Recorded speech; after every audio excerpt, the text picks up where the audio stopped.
It's the day I've been waiting for a long time. We're doing steak-loaded French fries. Homemade French fries, by the way. Huge day. Honestly, we're all excited. I'm excited. There's a lot to do. Here's what we're doing. We're cutting our own potatoes. We're making French fries. And we're deep frying them twice, get them extra crispy. We're cooking bacon. We're sauteing onions with some garlic. We're cooking a big ribeye to put on top. We've got other things, and to top it all off, wait for it, we've got gardeners one house or two houses away, and hopefully they'll get closer, because if they do, Max will go insane and his head will go. I love him. I have to sort my thoughts because, well, let me tell you what's happening here. Check this out. So onions here, just a little bit of oil, little dice, ready to become gorgeous and amazing. Over here, bacon cut into a dice, ready to become gorgeous and amazing. Will be scattered on top of these fries when we're done. We're using our deep fryer today. You can see it's set at 335. That's our first frying temperature. Then we crank it up to 375, do a second fry on them, get them extra crispy. So let's get our fries going first. I'm all set up and ready, and I even bought a $14.95 French fry cutter for fry perfection.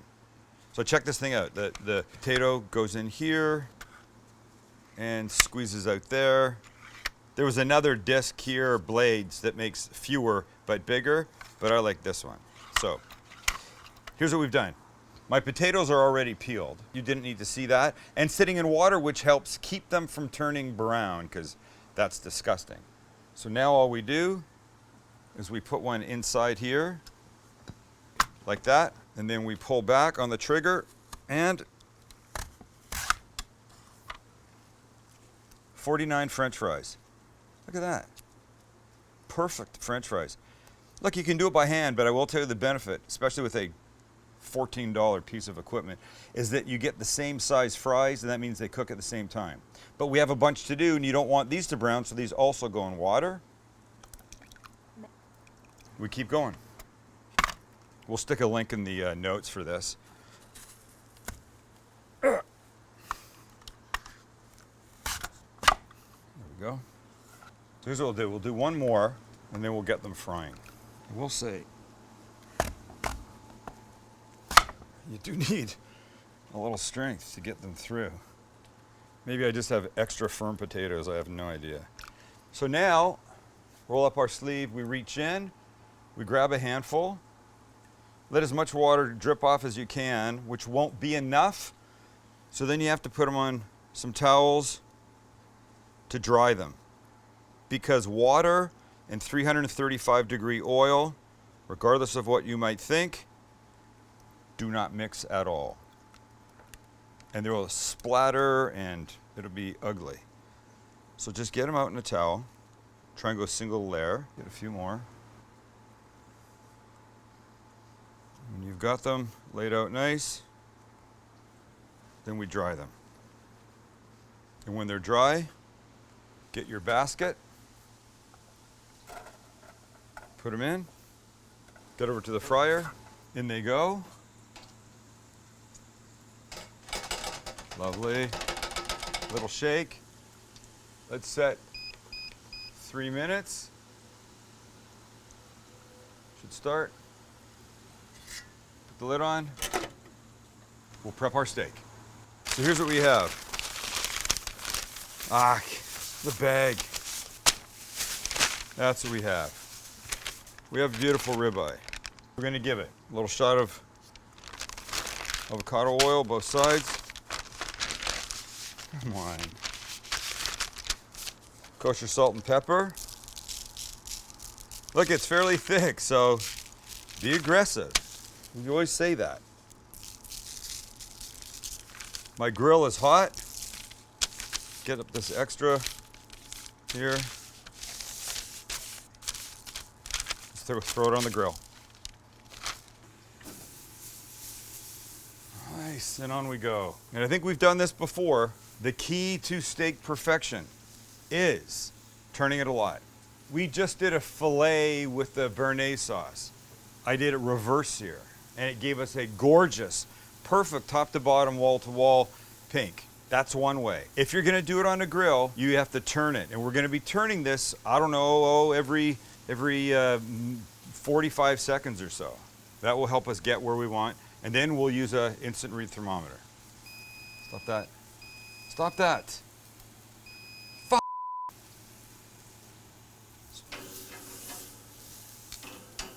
Meanwhile, our first frying is ready. And up they come. And you're thinking, Sam, those don't look very good. And no, they don't. But they're not there yet. This is this first stage. We'll take them out. We'll put more in. And we'll continue. And remember, there's going to be a lot of that turning. And in the middle of all this, we're checking our bacon so it doesn't burn.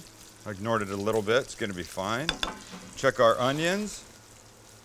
We've got a ways to go. We turn our steak, and we continue making fries.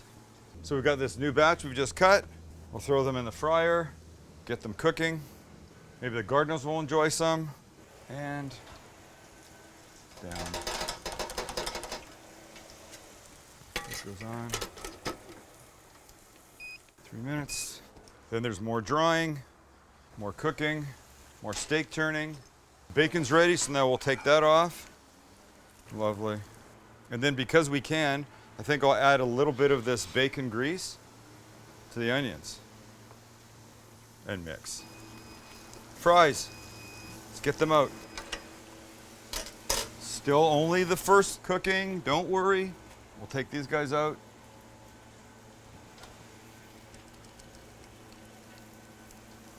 And add the last batch.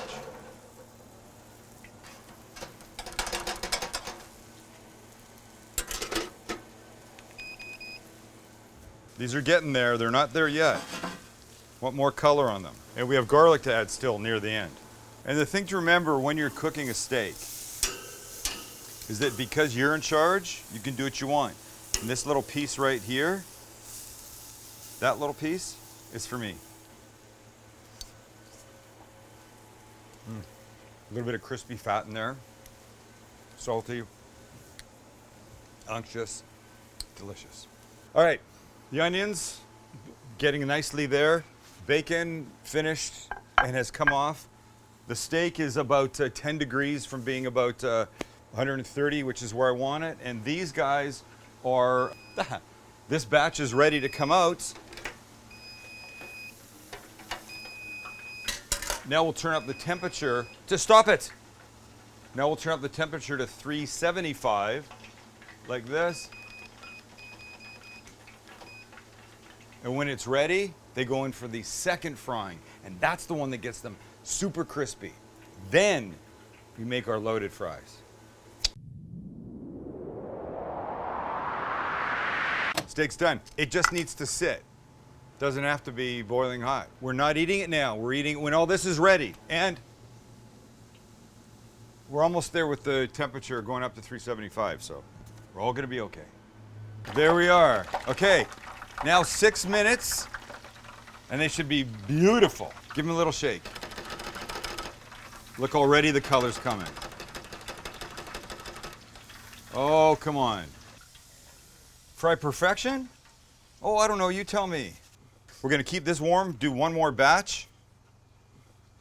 While that last batch is finishing, let's add some garlic to our gorgeous onions. Just let that work its way through just for a bit. Oh, the smell already. And we can cut our steak, so we're set. Our steak, we cut against the grain. See, that's the thing. And I want these pieces, oh, goodness.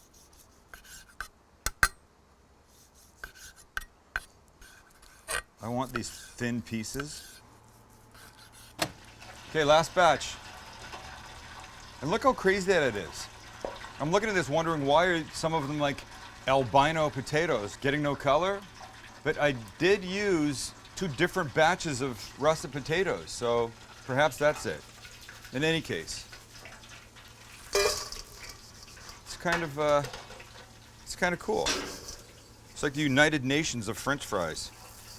Salt, we shake. Okay, now let's get them in our bowl. So here's how this goes.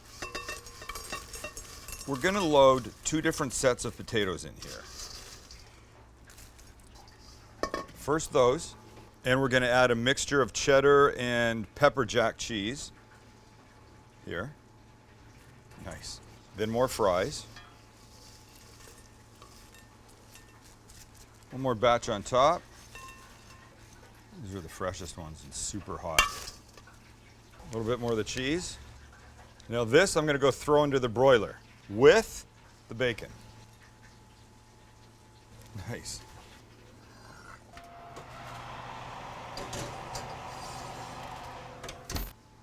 Okay, look. Check out the gooey, the gorgeousness that's happened in this. Okay, so let's do this. Let's put some of these caramelized garlic onions on here. We've got gorgeous crunch and color. Okay, a little bit more bacon. And 2 more things. The steak.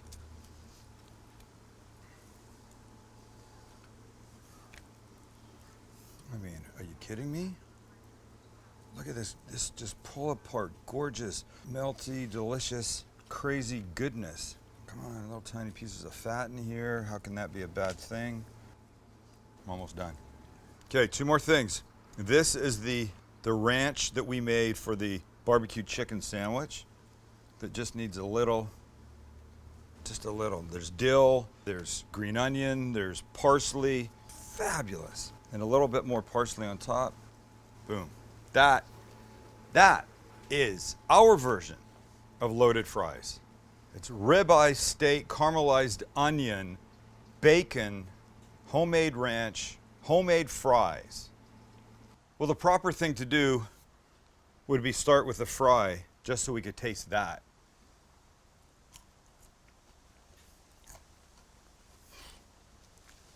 You kidding?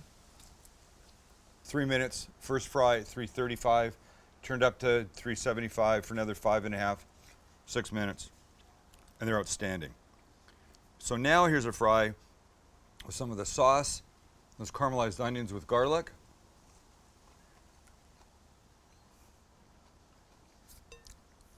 We'll put a link to that ranch dressing because it's amazing and works on here and will work on anything, salads, dips, whatever. Now we want this. We want a fork. We want to cultivate the perfect bite, which will be some of the steak, some of the onions, fries, some of the cheese from below. Oh, please, goodness, goodness, goodness.